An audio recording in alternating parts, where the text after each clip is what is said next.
హరే కృష్ణ. అందరు బాగున్నారా? సో ఈ 21 జూలైకి ఏంటి స్పెషల్, మీకేమైనా ఐడియా ఉందా? కొంచెం మందికి ఐడియా వచ్చింది. ఓకే, నేను చెప్తాను. ఈ 21 జూలైకి శ్రావణ మాసంలో వచ్చే ఫస్ట్ ఏకాదశి. అది కృష్ణపక్షంలో వస్తుంది. కృష్ణపక్షం అంటే అమావాస్య కన్నా ముందు. సో కృష్ణపక్షంలో వచ్చే ఫస్ట్ ఏకాదశి, దాని పేరే కామిక ఏకాదశి. సో ఎవరైతే ఈ కామిక ఏకాదశి ఉంటారో వాళ్ళ, కామిక అంటే కోరికలు, అన్ని కోరికలు పూర్తయ్యే రోజు వస్తుంది. ప్రతి 24 ఏకాదశిలో ప్రతి ఒక్క ఏకాదశికి చాలా మహత్వం ఉంది. సో అలాగే ఈ ఏకాదశి కూడా చాలా మన కోరికలు పంట తీర్చే రోజు వస్తుంది. ఎవరెవరు లిస్ట్ పెట్టుకున్నారో, రెడీగా ఉన్నారా మరి? సో లిస్ట్ పూర్తి అవ్వాలంటే ఫస్ట్ మీరు ఫాలో అవ్వాలి. ఊరికే కావాలంటే దొరకదు కదా. సో ఈ ఏకాదశి, కామిక ఏకాదశి మండే రోజు వస్తుంది. దీని పారణం సమయం వచ్చేసి నెక్స్ట్ డే ట్యూస్డే. టైం ఎక్కువ లేదు, 2 hours లోపలే. సో ఇంకొక ఇంపార్టెంట్ నోట్ ఏంటంటే, ఎవరైతే ఏకాదశి ఫాస్టింగ్ ఉంటారో వాళ్ళు ఖచ్చితంగా నోట్ చేసుకోండి. నెక్స్ట్ డే పారాయణం మాత్రం కరెక్ట్ టైంలోనే చేయాలి. పారాయణం అంటే ఫాస్టింగ్ ని బ్రేక్ చేయడం. సో ఈ రోజు అంతా కరెక్ట్ గా ఫాస్టింగ్ ఉండి నెక్స్ట్ డే మీరు కరెక్ట్ గా టైం కి బ్రేక్ చేయకపోతే ఇది ఇన్వాలిడ్ అయిపోతుంది. So be cautious. సో జాగ్రత్తగా కరెక్ట్ టైంకి మబ్బుల్నే లేచి మీ అన్ని కార్యాలు పూర్తి చేసుకొని, స్నానం చేసి, పూజ చేసి, భగవంతునికి నైవేద్యం ప్రిపేర్ చేసి, ఈ టైం లోపల మీరు భగవంతుని పెట్టి మీరు ఆ నైవేద్యాన్ని కంపల్సరీ. సో దాన్నే పారాయణం అంటారు. సో మనం చెప్పుకున్నాం చాలా ఎపిసోడ్లో, చాలా దాంట్లో చెప్పుకున్నాం ఏంటంటే ఏకాదశి ఎలా పాటించాలి, సో దాని నియమాలు ఏంటిది. సో మీకు తొందరగా గుర్తు ఉండడానికి నేను మీకు ఈజీగా చెప్తున్నాను. దాని నియమాలు అంటే ABCD. సో ఈ ABCD గుర్తుంచుకున్నారనుకోండి, మీకు ఏకాదశి రోజు ఏం చేయాలో ఆటోమేటిక్గా తెలిసిపోతుంది. సో ఏ వచ్చేసి అసోసియేషన్, అంటే భక్తుల సాంగత్యం. సో ఎప్పుడైతే మనం భక్తుల సాంగత్యం చేస్తామో వాళ్ళు ఏం చేస్తున్నారో చూసి మనం నేర్చుకోవచ్చు, మనం కూడా ఫాలో కావచ్చు. సో ఫస్ట్ వచ్చేసి అసోసియేషన్, మంచి వాళ్ళ సాంగత్యం చేయాలి, భక్తుల సాంగత్యం చేయాలి. సో బి అంటే ఏంటి? భగవద్గీత కంపల్సరీ. ఈ రోజు యాక్చువల్ ఈ ఒక్క రోజే కాదు, ప్రతిరోజు మనం భగవద్గీతని చదవాలి. బట్ ఈ రోజు మాత్రం ఖచ్చితంగా భగవద్గీతని తెరిచి చదవాలి.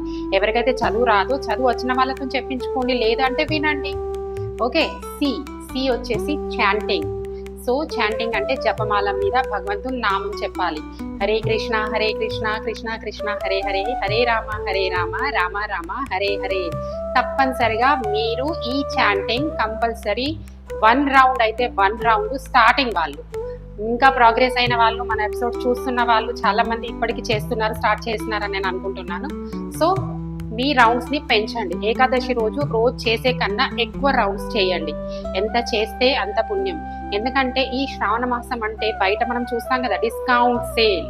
సో ఇది కూడా అట్లానే డిస్కౌంట్ సేల్. మీరు కొంచెం పెడితే ఎక్కువ ఇచ్చే టైం. శ్రావణ మాసం చాలా పుణ్యం ఇచ్చే నెల అంటారు. సో ఈ ఉపవాసం కూడా చేస్తే, మీరు ఒక్క మాల చేస్తే 1000 మాల చేసిన ఫలితం మీకు వస్తుంది. సో ఎక్కువ చాంటింగ్ చేయండి. సి అయిపోయింది. ఇప్పుడు డి వచ్చేసి డయట్, తిండి. ఏం చేయాలి? ఉపవాసం అంటేనే ఏం తినొద్దు, బట్ స్టిల్ మనం ఆరోగ్యం అన్ని కాపాడుకోవాలి, అన్ని చూసుకోవాలి. ఎవరి హెల్త్ కండిషన్ బట్టి వాళ్ళు అలా ఉండొచ్చు. నేను లాస్ట్ టైంలో కూడా చెప్పినాను, డయట్ అంటే ఏంటిది. 4 types ఆఫ్ ఫాస్టింగ్ మనం చేయొచ్చు. ఫస్ట్ వచ్చేసి నిర్జల, నో వాటర్. సెకండ్ సజల, విత్ వాటర్. థర్డ్ వచ్చేసి సఫల, అంటే విత్ ఫ్రూట్స్, మిల్క్ అట్లా. నెక్స్ట్ 4th వన్ వచ్చేసి ఏకాదశి ప్రసాదం. సో ఏకాదశి ప్రసాదం అంటే టిఫిన్స్ అని చెప్పేసి ఇడ్లీ, వడ, బోండా ఇవన్నీ నోట్లో వేయకండి ప్లీజ్. మినిమంగా మనం ఏకాదశి ప్రసాదం అంటే వరయం దొరుకుతుంది, భాగర్ అని కూడా అంటారు దాన్ని. సాబుదానా, కిచిడీనో, వడానో అట్లా చేసుకోవచ్చు. కినోవా అని దొరుకుతుంది, మీరు అది కూడా తినొచ్చు. కుట్టుక ఆట అని అంటారు. సో అట్లా మీరు చూస్తే మీకు ఏకాదశి ప్రసాదం అని ఆన్లైన్లో పెట్టినా కానీ మీకు తెలుస్తుంది ఏం తీసుకోవచ్చు. సో ఇట్లా ఆకలి తట్టుకుని వాళ్ళు అట్లీస్ట్ ఏకాదశి ప్రసాదం తీసుకోవడానికి ట్రై చేయండి. బట్ ఎట్టి పరిస్థితిలో please no rice, no dal, nothing. అన్నం, పప్పులు ఇవన్నీ, చపాతీలు, పూరీలు, అటుకులు, ఉప్మాలు ఇవన్నిటితో దూరం ఉండండి ప్లీజ్, ఐ రిక్వెస్ట్. సో ఈ 4 నియమాలు ABCDతోని ఎలా మనం ఉపవాసం ఉండొచ్చు, డైట్లో 4 ఎట్లా ఏం ఉపవాసం ఎలా తీసుకోవాలో అది కూడా నేను మీకు చెప్పినాను. సో ఇవి పాటిస్తూ మీ ఏకాదశిని శ్రద్ధగా చేయండి. కామిక ఏకాదశి రోజు ఇంకో ఇంపార్టెంట్ ఏంటంటే, మనము భగవంతునికి, మహావిష్ణువుకి, శ్రీకృష్ణకి మనము నెయ్యి దీపం పెట్టాలి. ఈవినింగ్లో కూడా మార్నింగ్ కూడా తులసీదేవికి ఎవరైతే నెయ్యి దీపంతో పూజ చేస్తారో పైన చిత్రగుప్తుడు కూడా వాళ్ళ లెక్కలు తీసేస్తాడంట. పాపం అనేది మొత్తం కట్ చేస్తారట. అంత పెద్ద అంత ఎక్కువ పుణ్యం మనకు వస్తుంది. సో అర్థం చేసుకోండి, చిత్రగుప్తుడే బుక్ మూసేస్తాడట. వద్దు ఇంకా వీళ్ళ గురించి ఏం రాయాల్సిన పని లేదని చెప్పేసి.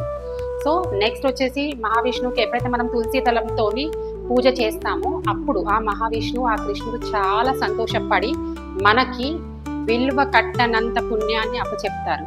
ఫర్ ఎగ్జాంపుల్, ఎప్పుడైతే మనము అశ్వమేధ యాగం చేస్తామో సో ఆ యాగం చేస్తే ఎంత ఫలం వస్తుందో అలాంటి 1000 అశ్వమేధ యాగాలు చేసిన ఫలితం ఈ ఒక్క కామిక ఏకాదశి ఉంటే మనకు వస్తుంది. సో ఈ రోజు టెంపుల్స్కి వెళ్ళి అక్కడ ఏమన్నా మన ఎంత వీలైతే మనకు సహాయపడంతా మీరు దానం చేసుకోవచ్చు. ప్లస్ ఎక్కువ ఎక్కువ ఎక్కువ హరినామ సంకీర్తనం చేయండి.